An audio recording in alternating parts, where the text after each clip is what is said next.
nightmares in my head, I fear that the thoughts build up until I can't hear, that my mind fills up into a creature, and it haunts me somewhere much deeper. Anxiety, filling up every space, no privacy, and silently, it could build and build until you... Oke, selamat pagi sekali lagi kepada seluruh rakyat Malaysia yang dicintai. Saya berada di negara Korea, tapi hati saya tetap di Malaysia.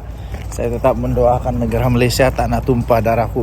Apapun terjadi, Malaysia tanah tumpah darahku. Sabah tempat kelahiranku. Sabah adalah tempat saya hidup dan mati. Pastinya, saya berdoa untuk negeri Sabah. Saya berdoa untuk tanah tumpah darah di mana tempat saya lahir, dan mungkin juga tempat saya akan dikuburkan di Sabah juga. So, sebab itu, cantik manapun Korea, Sabah tetap terbaik. Sekarang negatif. Sekarang 2 darjah Celcius di Korea.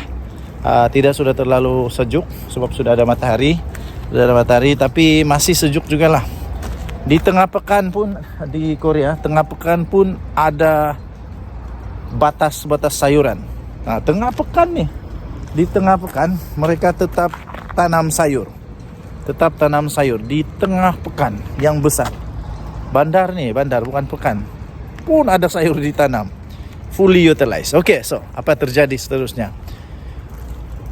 MB, Menteri Besar Terengganu, dicabar supaya letak jawatan kalau seorang lelaki yang betul-betul berani, seorang gentleman, kalau betul-betul yakin, kalau betul-betul mau tunjuk bahwa kamu itu berkuasa, kamu itu ada pengaruh, kamu itu cukup kuat, kamu itu boleh menang, kamu itu mempunyai banyak pengundi, banyak sokongan, letak jawatan lah.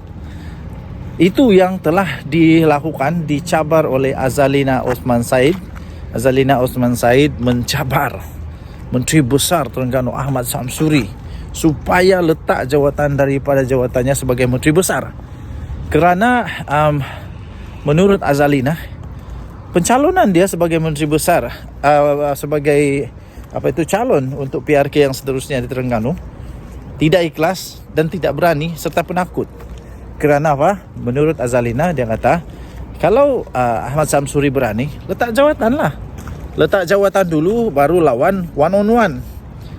Sekarang ini kalau dia kalah pun, dia tetap juga Menteri Besar.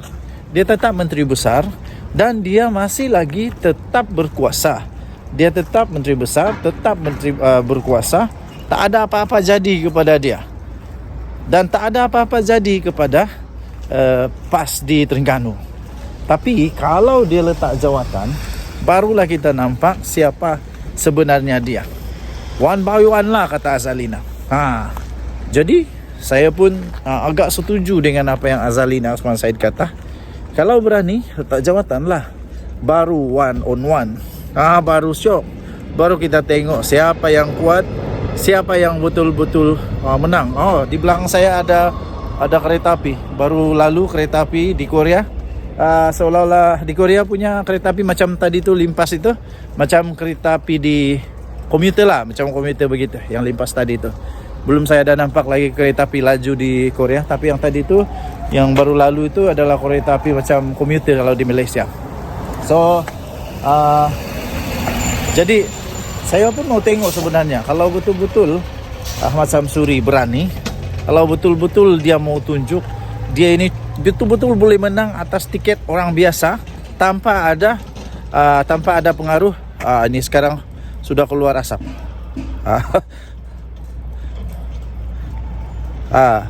Makin sejuk. Ini makin sejuk di sini. Tiba-tiba turun suhu sejuk. Saya punya tangan pun keras ini. Jadi pada pendapat saya, ya betul. Kalau betul-betul dia mau tunjuk dia kuat atau tidak, dia hebat atau tidak, letak jawatan supaya nanti waktu dia bertanding, dia betul-betul bertanding tanpa apa-apa jawatan, tidak terpengaruh dengan apa-apa jawatan. Barulah siok, barulah gentleman. Okey, kita tengoklah pemimpin bersatu Terengganu ini berani atau tidak.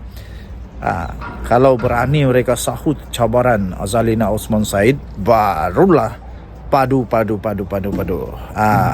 Sebab sekarang nih kalau dia bertanding pun, dia boleh pakai kekuatan dia sebagai menteri besar. Jadi mungkin dengan jawatan menteri besar itu dia boleh mempengaruhi pengundi-pengundi supaya mengambil dia ataupun memilih dia kerana dia ada jawatan. Dia perlu dihormat, dia perlu untuk menang kerana dia menteri besar. Tapi kalau dia betul-betul berani, ikutlah atau sahutlah cabaran daripada Azalina. Denyut nadi suara rakyat. Bergema di channel ini, jangan lupa tekan butang subscribe, like dan share. Malaysia kita punya. Cintai Malaysia aku, kita jaga kita. Bye-bye. Salam sejahtera Malaysia. Denyut nadi suara rakyat bergema di channel ini. Okey. Sekarang berada di Korea, masih di Korea. Sekarang agak panas, 2 darjah Celsius, so boleh tahan lah. Tapi memang sejuk juga lah, 2 darjah Celsius sekarang di satu provinsi di Korea. Kita pergi main badminton di sini Korea. Okey, kita pergi main badminton di Korea, berlawan dengan kawan-kawan dari Korea. Tapi memang orang champion lah. Hebat lah dong main. Lagi pula saya pun bukan hebat sangat main. Boleh lah untuk main petang-petang di rumah.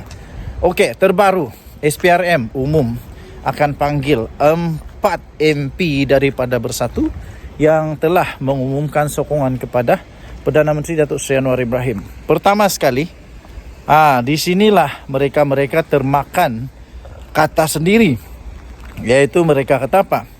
SPRM dipergunakan oleh pihak-pihak tertentu, terutamanya kerajaan, untuk kononnya disalahgunakan.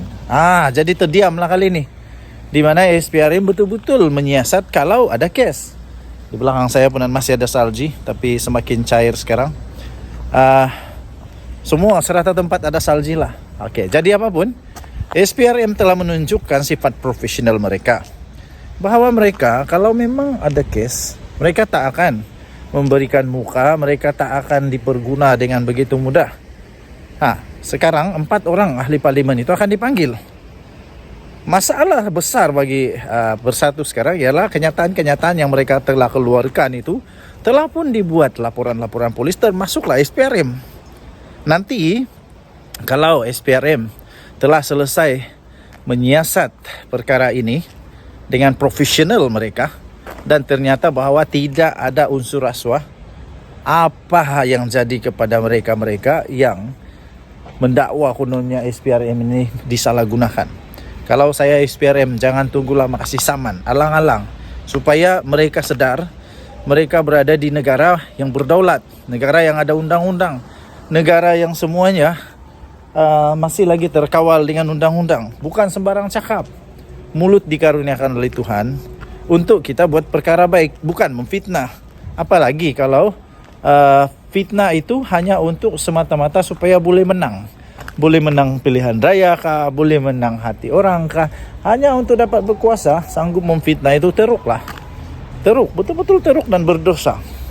Apa agama pun kata fitnah itu berdosa, tak baik, berdosa. Jadi 4 MP ini, kalau mereka nanti disiasat dan terbukti mereka tak ada pun kena rasuah, tak ada pun kena janji, tak ada pun ada apa-apa habuan kah, jawatan kah, berpuluh juta kah, berjuta-juta kah, nak jawab nanti padan muka kamu. Yang pasti sudah ada 2 MP. Sudah ada 2 MP daripada Bersatu ini sudah pun tampil dan memberi penjelasan bahawa mereka ingin mengambil tindakan kepada pemfitnah. Daripada Labuan sudah tampil menyatakan bahawa tidak ada unsur rasuah, tidak ada pun mereka dipujuk untuk dapat rasuah kah, diberi jawatan kah. Ini sudah satu bukti bahawa SPRM sudah menang. SPRM sudah menang. Sekarang ini seolah-olah seluruh pihak yang tak senang, tak puas hati, siapa-siapa sajalah, sama ada kerajaan kah, pembangkang kah, rakyat kah, YB kah, MP kah, ADUN kah, semua yang tak puas hati dengan tindakan MP-MP yang menarik sokongan ini, seolah-olah mereka mensasarkan perkara tentang rasuah, dan ini seolah-olah menekan SPRM supaya melakukan melakukan siasatan yang tak perlu pun sebenarnya, sebab tiada pun yang perlu disiasat, tiada pun rasuah. Tapi mereka mau juga Memandangkan mereka mau juga untuk disiasat, nanti SPRM siasat. Bila sudah siasat, kita tengoklah siapa yang meroyan. Nanti tak habis-habis meroyan. Nanti apapun tetap tidak puas hati, nanti siapa pula disalahkan. Nanti siapa pula yang disalahkan, siapa pula yang akan dituding jari karena kesilapan sendiri. Sekarang ini sudah terang lagi bersuluh, sudah ramai orang boleh tahu kesilapan utama ialah kerana kepincangan, mungkin kepincangan dalam akta lompat parti yang apa? Siapa yang buat salah? Hamzah Zainuddin dan juga satu lagi dorang punya wakil pada ketika itu. Jadi siapa yang salah? Janganlah salahkan orang pula. Kalau salah sendiri, padan muka atau kesian, tak tahulah.